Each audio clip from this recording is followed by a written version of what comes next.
Let's get into the news. This is Katia in VR, real name Katrina. She works for Flat to VR Studios. She is also the co-founder of a private VR developer called Cyberspline, I'm not sure how to say that, games. They made a rhythm game called Boombox VR. She posted this TikTok basically explaining that the publisher for the game, the one that got them to the Quest store, is basically trying to steal their game from them. This is Mike from the Other Bay. We're going to interject here. I actually had to edit this video and remove the playback of the TikTok because Cyberspline's lawyers are now in a dispute with Alterside, and once lawyers got involved, this video had to be privated. So to protect that lawsuit, because I don't want to screw this developer out of any opportunities, I have taken the TikTok out of this video, but don't worry, if you keep watching, I will explain everything she said, plus they have a statement on their website, so keep on watching. Thanks. If you go to the Quest store, instead of this saying developer Cyberspline, publisher Alterside, which it should say they're the publisher, the website now goes to alterside.com, and they're basically saying that they are claiming total ownership of this IP, and Cyberspline doesn't have anything to do with it pretty much, which frankly is just scummy practice. I personally have not seen the publisher contract that Cyberspline signed, and some of those can be pretty predatory if you don't know what you're looking out for. I have seen other publisher contracts. A friend of mine is published on the Nintendo Switch store, and he got sent a publisher contract that he declined because it basically said in that contract that the publisher retained all rights and privileges to the intellectual property should that agreement ever end, and they had the right to terminate the contract of the publishing deal at their own leisure. So there are some predatory publishers out there that will do really heinous stuff like this. That's definitely Spline, long guy. Okay, we'll go with Spline then. Cyberspline, thank you. If you go to Boombox's actual website, and this was alluded to in the TikTok, just read this statement. We regret to inform you that our developer Meta account has been unlawfully taken over by our publisher, Alterside, who is now falsely presenting themselves as the developers of Boombox. As a result, we no longer have access to updates, builds, or the store page for the game. Additionally, Alterside has failed to pay our agreed upon revenue share since September 2024 and has not fulfilled their responsibilities as a publisher. We kindly ask you not to purchase Boombox at this time, as we will soon be shutting down the servers. If you can assist us in reclaiming control of Boombox, please reach out to us through Discord or our social media channels.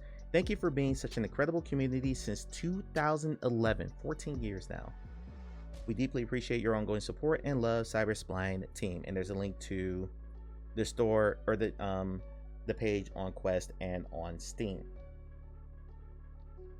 One of the lines that stood out to me in this statement specifically is Alterside has failed to pay our agreed upon revenue share since September 2024 and has not fulfilled their responsibilities as a publisher.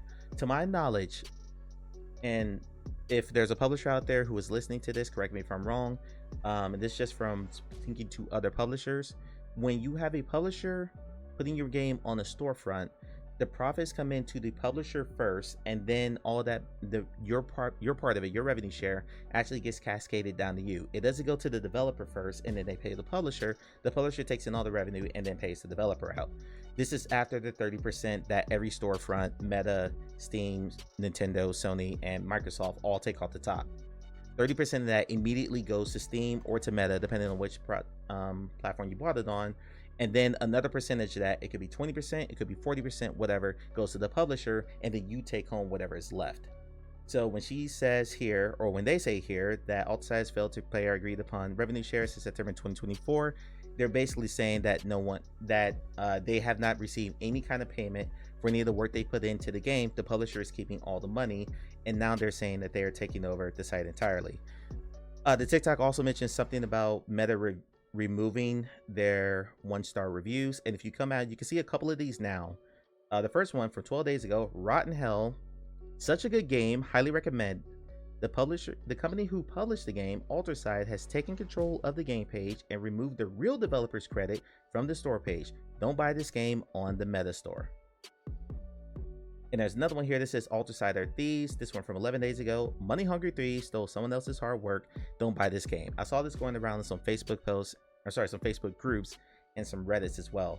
She mentioned that they were taking down the 1-star reviews. One of the screenshots in her TikTok said that the game was currently at a 4.5. It is back up to a 4.7. That's because the 1-star reviews that are happening are being removed, because generally if you leave a review for a game on the Meta store that you do not own, Meta will actually get rid of that. Now again, just to protect myself, my bank account, I don't know the specificity of their publishing contract, but in general, and I've always lived my life by this philosophy, I always trust the victim until I am proven otherwise, until I'm proven that they are lying.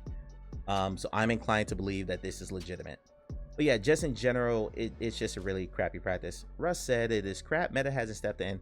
I agree, but I don't know the extent to which they reached out to Meta. She just said that in her TikTok that Meta has ignored all of their requests for help, their cries for help.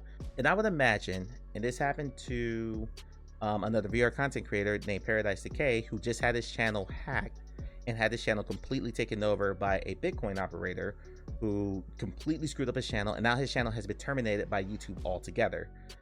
It is very, very hard to prove ownership of a digital property, but I don't think it's as simple as, hey, we made this game and they said we did, give it back to us. I'm sure there's a whole legal process that's going to play out here over the course of the next months and years or whatever before they can get the rights back to their game, frankly, if they ever do.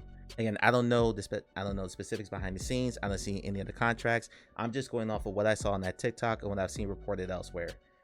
This is an awful situation, and I've never heard of this happening before in VR specifically, although sadly I'm sure it has happened at times in the past, and the developer just doesn't have the money nor the will to just fight back and try to fight for their IP.